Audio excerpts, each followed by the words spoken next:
Good day. Welcome to this edition of the Evening Review. It's the last weekend of May 2020. My name is Taiwan Jabela, your host for tonight. Let's quickly look at the front page of today's Namibian Sun.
So in this segment tonight, I'm joined by Henny Seibeb. He's the deputy leader of the Landless People's Movement.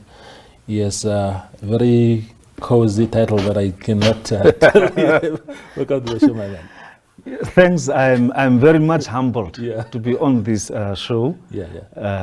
Certainly we are going to have a good discussion. Yeah, hopefully, yes. Thank you very much. So let's talk first about what inspired the formation of the LPM. You were there right from the beginning, particularly yourself and Clinton Swapo. What birthed this idea? Yeah, if we analyze the Landless People's Movement from the prism of the historical materialism, we can probably perhaps go back a few more years when we were students. Myself, Bernard Swapo, and our operative secretary, Edmund Isaacs, at the University of Namibia. We used to have what we called the Political Science Club, the caucus, and also we used to have what we call the Pan-African Student Society. Now, already in the year 2000, 2001, we used to engage around issues of land. Now, remember that time, especially the year 2001, land question was very hot in Southern Africa. You will have the land question in Zimbabwe, also in South Africa, and in Namibia it was taking off. So then, as the chairperson of the Political Science Club of the University of Namibia, called the caucus, I organized a very good, a revolutionary workshop on the land. We had the ambassador of, the High Commissioner of UK, Britain. I think his name was Brian Donaldson. We had Ambassador Mary Mubi from Zimbabwe. We also had the former Vice Chancellor of the University of Namibia, Professor Lazarus Angora. I think he was still at the Multidisciplinary Research Center at UNAM. And also Pendile Davids from the unions, the Farm Workers Union. And we had a nice discussion around issues of land. So ours is it's a historical commitment. And then when now the Bernard Swapo became governor in Karas region, he took what we used to discuss already from the university as a matter of implementing it as a regional governor in Karas. And then when he was very successful in terms of bringing development to the region in a short space of 5 years, he was then promoted and elected perhaps at the Swapo Electoral College. And as a result of that, he went to Parliament and appointed as a Deputy Minister of Land Reform. And because whilst he was there, we started to remind him, hold on, 2001, we discussed land issues. We must never forget our history, where we are coming from. So we went to the Damara Kaup Festival in Ogombahe, and from there we went to Wakanas, the festival there of the Koper Traditional Authority. And then what happened afterwards, he was outspoken, because we told him, you can't sleep on our historical mission, which is to speak out whenever you have a chance. So he spoke out about the land reform process, which was unfair and not rightly managed by the then minister of land reform, Utoni Nuyoma. He couldn't understand anything as far as land reform is concerned. So he spoke out, and opportunistically, the president, Hage Geingob, made sure that he got fired, first from the parliament, and the rest, as they say, is history. It's history. Indeed. Just tell me about your time in Swapo. You were active in youth politics of the ruling party at the time, and you were a full-time employee of the party. You worked at the headquarters of the party. Was that because you believed in Swapo and its cause, or because you needed a job? No.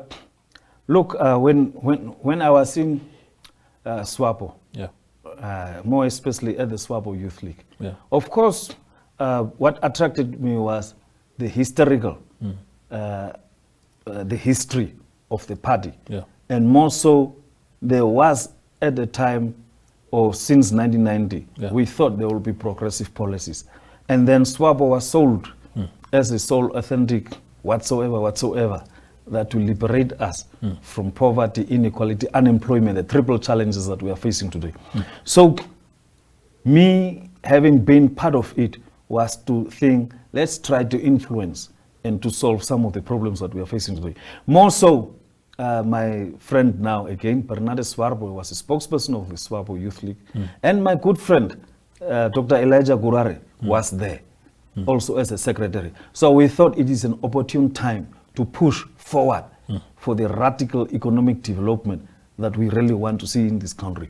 Mind you, during Dr. Elijah Gurare's time, the only progressive time post-independent era is that we managed to have what we call the Economic Transformation Workshop, which now influence the cabinet resolutions directly.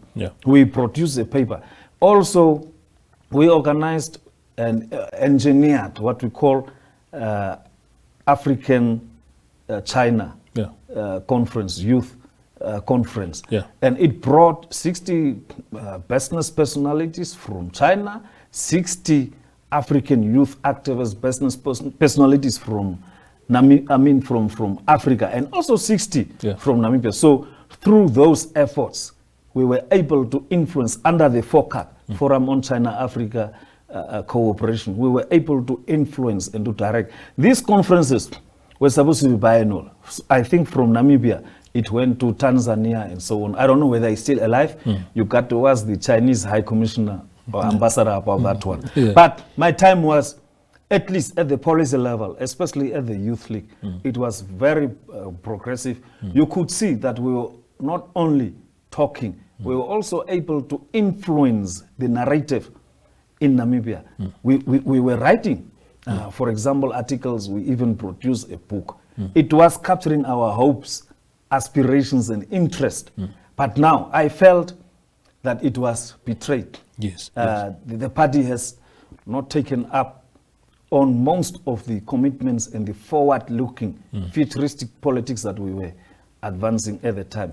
And I think the Secretary General of Swapo at that time, Pentukeni Ivula Itana, I was working for her as a special assistant, was able to influence to a certain degree some of the things. At least she was not anti-youth, anti-women, as opposed to the current Secretary General now. Of course, with Mbumba, Nangolo Mbumba, everything collapsed. He didn't handle the portfolio very well. He never had any ideological, any philosophical, and any programmatic agenda which was able to influence the current president to drive our economy forward. So, and especially at the land reform aspects, the ancestral land claims as you hold, the agrarian reform, which are very dear to us. Yeah. They didn't want to touch because they brought in a neoliberal president, the president that believes in neoliberal economics, neoliberal politics, who himself delegitimized himself from the masses of the people. And then everything collapsed. So we said, we couldn't, I can't continue with such a political formation. And also, Mr. Bernardo Swapo rightly also rejected it. That's why he spoke out, and we left the Old People's Organization. Hence, we formed the Progressive Revolutionary Landless People's Movement. Okay. So, Swapo was fired. You quit on your own? Or how did you leave the party? No. Both of us left. Swapo was actually recalled from Parliament. Yes. Based on the insistence by the extraordinarily angry Hage Geingob. So he was recalled. Remember, at that time, there was still a division. Some of the Politburo members wanted to continue with Swapo to say, look, let's just redirect the energies that these young people have. But then, Hage Geingob, in his own wisdom, or lack of it thereof, decided to get rid of him. So what we did was, we convened a press conference at Commando Hall, and we formally resigned from Swapo. That was it. Yeah, but in that case, Henny, you would also recall that Hage Geingob he actually engaged actively. He called Swapo to State House. They spoke. Swapo couldn't simply agree with the president. So it's not fair to say that Hage Geingob somehow opportunistically just chucked him out of the system. He did it opportunistically. I think numerous times Bernardo Swapo explained this. Hage did not even provide Swapo a chance to talk. You know, the nature of the person, the politics of Hage Geingob is, he was trying to insult Swapo's parents. He was talking all sort of things that he could not even explain afterwards. So that meeting was called to brush through the decision that he has taken. In fact, in my analysis, and I wrote this under emancipatory rural politics, is that Geingob miscalculated the situation. He thought a deputy minister position is a small thing. He thought that Bernardo Swapo won't be able to constitute a strong material force against Swapo and himself. And what happened when he left immediately, in fact, the day that he was fired by Geingob as the deputy minister of land reform. In Windhoek, we had demonstrations. In Getmans, we had demonstrations, and also in Walvis Bay. So for the first time in the history of Namibia, even when Hitipo Hamutenya and Kaire Mbwende were fired by the extraordinarily corrupt Senuyoma, this never happened.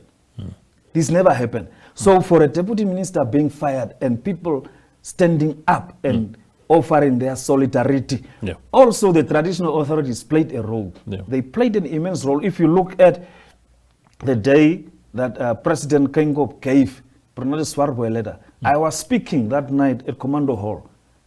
King Justus Tlaroeb, amongst others, and the Obahoro Traditional Authority were there. They were offering their solidarity. The Nama Traditional Leaders Association offered 100% their solidarity.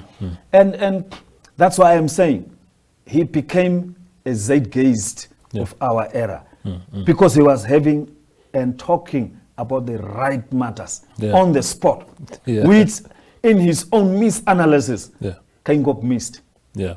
I sat with President Hage Geingob last year, March, if I'm not mistaken, and I was interviewing him. He spoke about what went on in that meeting. Because you are saying Hage Geingob was very angry, but the president, what he told me at the time, and it's in print, it's on the internet and everywhere, he was saying that the young man was very angry, to the extent that he stormed out of the meeting, he forgot his phone in the meeting, slammed the doors, and then someone had to call him, say, Mr. Swapo, you actually forgot your phone back, and then he went. But in any case, his word against. Of course. So the two of us were not there. Yes. But the way I know Hage Geingob, he will always make up a story just to try to justify his point in any way. Okay, so part of the problem, your own problems in Swapo started 2012. You were special assistant to Pendukeni Walaitana at the time. You went to Facebook and you said that Swapo, the leaders of your party at the time, Pahamba and everybody, President Pahamba and others, were always flocking to the north. Olufuko, even now, Heroes Days, Trade Fair and all that. Yes. And neglecting the southern part of the country. Exactly. And you say that President Pahamba was running Namibia like a traditional authority. Exactly. Then you became he was even useless. Add more. Yeah. Then you became a subject of a Politburo meeting of Swapo.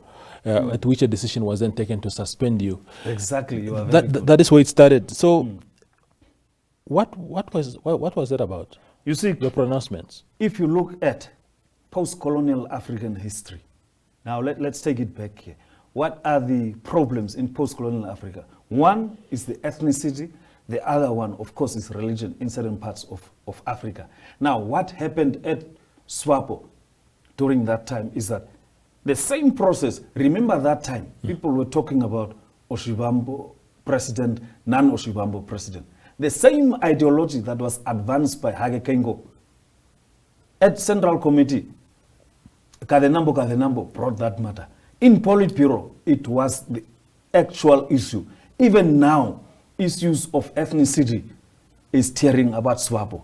Now, when these things happened, I wrote, and it was a correct analysis, which history has absolved me today, is because just a simple small thing, the whole cabinet ministers just flocking to one side of the country. Why? Because the mayors, the chairpersons of the management councils, literally used to call us, amongst myself, and say, please, we have a trade fair.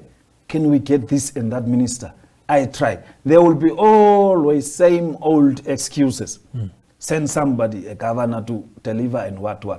Now, they only see the road to one region or two in this country. Other traditional authorities also have their festivals. For example, like the Damara Traditional Authority. They have it every year, Okombai. The same in the south, they started now. How many years running? Have you seen, amongst others, even Hage Geingob flocking there? No, they have been shying away from it, shielding it, and other people felt that the party, when it comes to election times, they are being recognized, but then they are left out. So my analysis was correct. In fact, Pendukeni Ivula Itana fired me also opportunistically, because somehow the Swapo Youth League, some of the colleagues there, told her that I'm supporting Hage Camp. Now, my firing was not actually based entirely on what I put on Facebook. She fired me because she felt that I was supporting Hage Geingob camp. And I never was in any camp anyway. So she fired me, she put in somebody else, and what happened? The rest. But now that battle is still on today. Swapo is full of ethnic politics. Now you bring in money. The ones that seems to have money have bribed all their way, even changing the constitution of the republic to expand the house from 72 to 106 or 104 and so on. So it's really a matter of concern. When the president was, for the first time, I have seen Hage Geingob using his own mother tongue, Kwekwe, in a meeting, I think Marinda last year, trying to beg, please vote for me. So the ethnic politics has cut across Swapo so deeply. And the cliques that seems to have existed in Swapo, I'm now talking of it, the Omosati clique, the Kwanyama clique, the Donga clique, those things are real. Now, if Swapo wants to change, and they must not lie to us because we are not kids, is that they must deal with the ethnic politics that they have. Even if you see the mobility of other youth in Swapo, it's very difficult for them to rise there. But those things are what defines and characterize the post-colonial African history. And if Swapo does not change which I hope they must not change so that LPM gains more and grow more, is that they will be having a situation of ZANU-PF. ZANU-PF, there was young guys, students, Tendai Biti, SRCs at the University of Zimbabwe. What did old Robert Mugabe do? Ignored until the situation became hot. Now, these tendencies are the things that Swapo is an old-style Russian Stalinist political party. We have moved on. We are in the area of the new power movements, new social movements. We embrace all. So all young people, professional and so on, really, to be associated with the fish rot party will be a disaster. But the underlying factor is ethnicity, elite power, elite competition for elite power, money destroys political parties. I have learned from Chama Pinduzi, the ruling party in Tanzania. In fact, Jakaya Kikwete had to disband the whole Politburo because the money and power politics played a role. So these are the dynamics that we are faced with. I'm not saying these things might not happen in LPM. Maybe in 2060. But now what you do is you start the playing ground on a very level basis. That's why you need to look at the demographics. You need to look at the geography, the topographical field, so that you gradually grow with the nation. Speaking of LPM, Henny, so the history of political parties in Namibia, even if you remove Swapo out of the equation, you would find that any other party that sort of made some wave on the political landscape, your CODs, RDP, PDM, the Kaura versus Venani. Somehow there's always that gradual growth of disunity in these parties. How would LPM navigate its way around those kind of issues? Because they're inevitable. It's a very critical question, Toivo, that you're asking. At least we are moving from not so critical questions to very critical questions. Last weekend, the Political Action Committee of the LPM had a meeting. We, ourselves, tabled a paper called The Weaknesses of Opposition Parties in Africa. Now, part of what you are saying is that what we were addressing. One of them is the internal party democracy and also the politics of ethnicity, lack of mass space, lack of funding, the elite competition for elite power in the parties, and representation and so on. So we looked at, I think there were 10 factors that we look at that affects the performance of political parties. And one of it is that we identified what are the drawbacks. We did a SWOT analysis to say, what are the drawbacks? How can we learn, for example, from UNIP? Kenneth Kaunda and his party. How do we learn from the experiences of COD, RTP? Also, how do we learn even from the former liberation movements, such as ZANU-PF? Remember, they lost one-year elections against the MDC. Morgan Tsvangirai defeated Robert Mugabe and ZANU-PF hands down. So now, all these experiences we have looked at. We also looked at some political parties are formed based on personalistic, charismatic views. So we look at all of it, and our analysis is that if you don't start your party on a strong ideological, philosophical, programmatic agenda, you will face those problems. Now, we take it systematically. We are now in a transitional phase, in the founding phase of LPM. So what we need to do is have the constitution cemented, have a political agenda that explains why you must become a member of LPM. So all these things are clearly laid out. Succession planning, all these things, you must discuss it with the members directly head on. Because the friction is mostly, and these are what the political scientists are saying, is that the friction always starts if you don't have the internal party democracy. Plus, if you don't have a good succession planning. So most of the parties that we witness failing, look at COPE in South Africa, for example. Even a former liberation movement, like the Pan-Africanist Congress today, I don't know whether they have now a representation in parliament. So imagine COD is now 0 for the past 2 elections. RDP, 1. So we carefully study. And the good thing, which some try to do and fail to unseat us, is that the good thing is that the leader, Bernard Swapo, myself and our operative secretary, and some others, were a core group of the political science club students at the University of Namibia.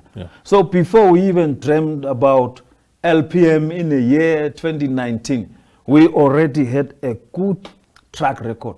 We were first friends, we were also family friends, but also we used to engage each other at the university, at NANSO, for example, when Bernard Swapo was the president of NANSO. So we formed a core group of students that are unshaken. Many tried to infiltrate. They tried to send people, tried to send money to offer bribes to some of our young leaders, but they were rejected systematically. And then, as we say, we will remain very strong. And I can only predict, we were robbed. In actual fact, we were having 22 seats, but we were robbed by ECN and Swapo. Now, we are only going to increase from 4. Imagine that time we had 0 money. I think it's your newspaper who wrote that LPM is broke. They don't have money to go for a... You are also naughty. But it's the honest truth. We had 0 money. That's why you did not, if you analyze it carefully, we did not really have much of a campaign because we did not have money. But now, at least we are getting something. Regional and local authority elections are coming. We are going to sweep. We will govern some municipalities. We are going to govern some regions. I'm saying those who were talking terrible things and predicting that we are going to die a natural death are doomed. In fact, some of the political analysts, and this is where the role of the media must come in, some of the political analysts that are Swapo, like Dr. Hoveri Rwako, Fanuel Kapama, Graham Hopwood, those guys are, LPM will only get 1 seat. I think they must go and revisit their thesis, the doctorates and so on that they read, because they completely misanalyze us, and we have surprised them. Now I think our representation will be even more at the national council level, and it will be more at the municipalities level. You've touched on some things, Henny, that in my analysis, some of the causes of why political parties actually start having those internal squabbles. And that is when a party, you spoke about UNIP of Kenneth Kaunda, when a party is identified with a leader or two. In your case, of course, you spoke about how you and Bernardes started already engaging and becoming friends ideologically and otherwise at a very early age. A lot of people, when they think of LPM today, you guys, the two of you, are the poster boys of the party. And it's good that you talk about developing a constitution and internal machinery, so that then eventually when there are democratic elections and stuff like that. In South Africa, LPM, EFF, people are talking about Malema being sort of the guy there. Sometimes people do not even cannot even contemplate the idea of standing against him at the party's congresses, but at least they have those congresses. But that is the background I'm asking. But let's talk about your party still. You guys are in parliament now. Yes. The basis upon which you were elected by a lot of people is the land question. Yes. But tell me first, your first day in parliament, there were issues there. I think I saw a video in which you are being pulled apart by, you were confronting someone physically and people had to step in. What was that about? Yeah, in fact, you are right. What happened is that allegedly, Utoni Nuyoma, who is always anti-LPM, anti-Swapo, anti-woman, hetero, misogynist, patriarchal person, started to instigate Bernard Swapo. And then he reacted. Remember last year in August, he lost his mother. he buried his mother. And then this mother, Utoni, freshly reminded him. I was sent a WhatsApp message last night that peppered to say that Utoni Nyoma has approached Metcalf attorneys or something like that. I was with Bernard Swapo now. Yeah. Maybe the letter is still coming and we are going to respond to it accordingly. But if you touch on somebody's parents or body shaming somebody or do whatever you are doing, you are inviting trouble. Because we don't touch Utoni Nyoma, we don't body shame him. We have 100 opportunities to body shame him. We can also do or react in the manner that he did, but we don't do that. So what I'm saying is that as parliamentarians, people must respect each other. Remember, Swapo had an unwritten rule of insulting opposition political parties in Namibia. Even in parliament, they seem to have that hegemony of insulting and belittling opposition party leaders. I mean, look at COD, how they were called Ben Olenga. But no, I don't know why he has to rejoin Swapo. But anyway, that's for him. Look at RDP, how they were belittling Hitipo Hamutenya. But in our case, of course, if you try to come in my way, I'm going to deal with you precisely there and then on the spot. Because the issue of respect to each other must be there, even in parliament. That's why we are saying the way you speak to another person will determine how that person will respond to you in a nutshell. So the letter will come. I've seen it on social media, some of the allegations that are being made by Utoni Nyoma. And we are going to hand it over to our lawyers and then they will respond accordingly. But our issue is we have the manifesto and our manifesto is very clear on land reform, agrarian reform, the linkages of poverty, inequality, unemployment to the land reform and the creative art industry in itself and also the gender-based violence. So we are going to advance aggressively those 5 core areas in these next 5 years. If we talk, let's have good debates and let's analyze, because ours is a scientific inquiry. We are not merely there to fill up those 4 positions there. No. Ours is to analyze the historical and dialectical materialism and also the political economy in the context of the whole land debate. So ours is more of a scientific inquiry and then we try to provide evidence-based policy outcomes. We are not just an ordinary movement. Twice, last year and the previous year, 2018, we went to University of the Western Cape. We were trained in poverty, land reform, and agrarian reform at the PLUS Institute, Poverty, Land, and Agrarian Studies Institute, department under the University of the Western Cape, by your favorites like the Professor Ruth Hall, Professor Ben Cousins.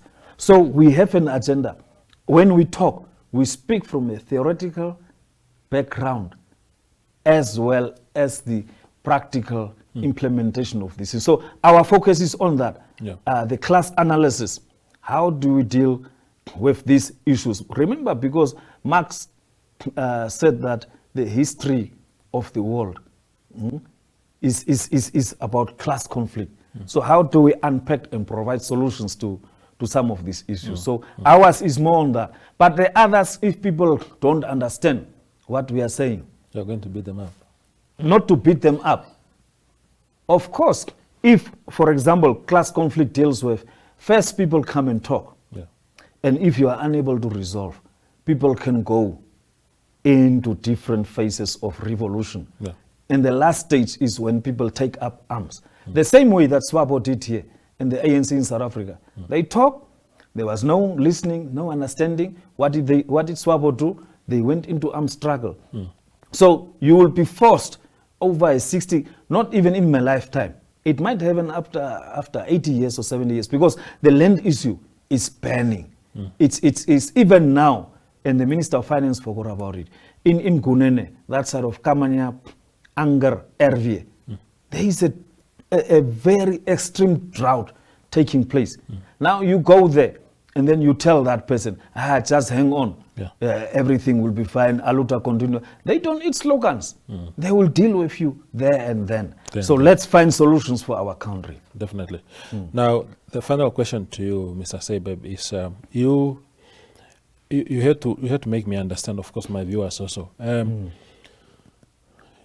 You at the personal level now, LPM out of the equation. So you were involved in a housing project in Rundu.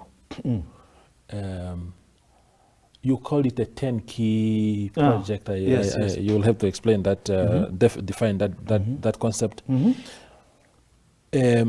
Was that project linked to mass housing in any way? Is it how is it linked to mass housing? The Green Cycle Investments, which was co-owned then by myself and Ndulubula Hamutumwa.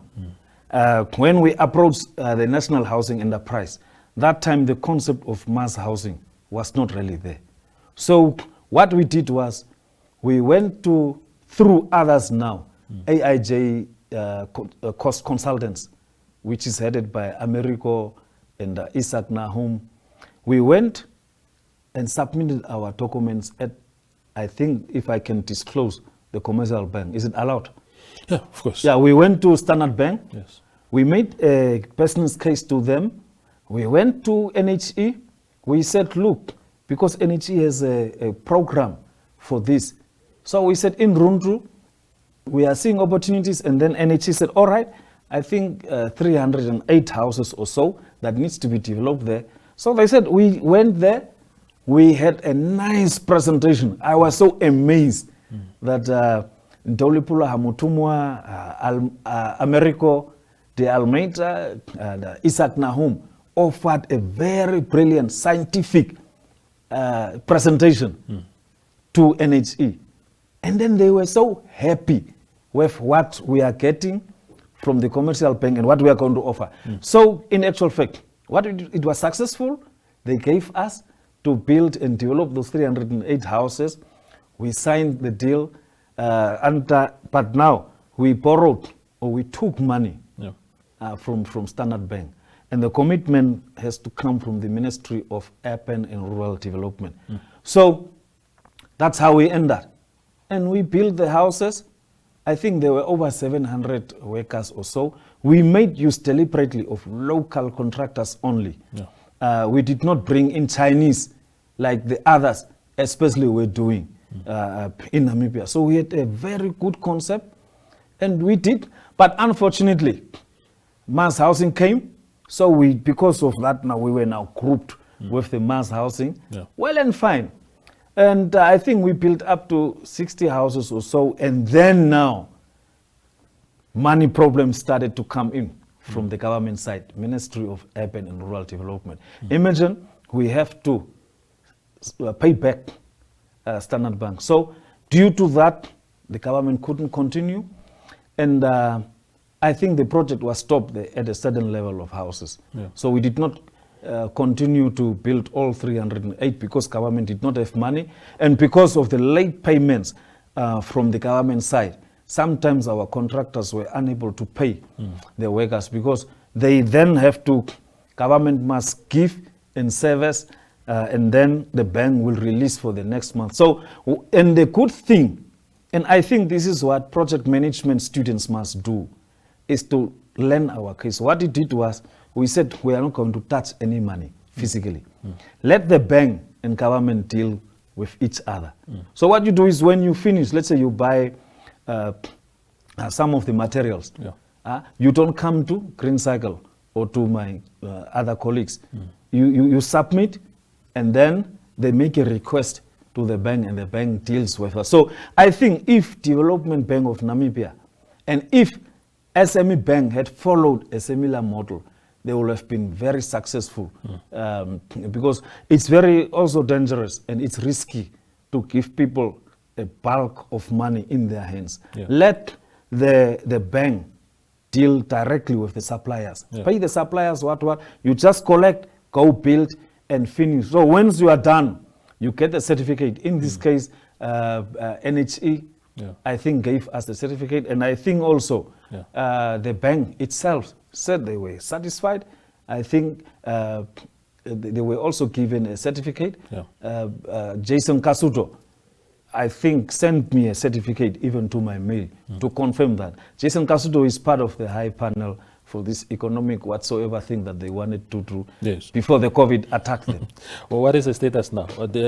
Is this are you still going to continue with the remainder of the project, or have you handed it over to someone That else? time, government did not have money, so that thing is closed. I think they closed shop, is it 2015 or so? So they, and then the new president came. He talks too much. He promised Harambe prosperity. We are going to build so many houses. Nothing.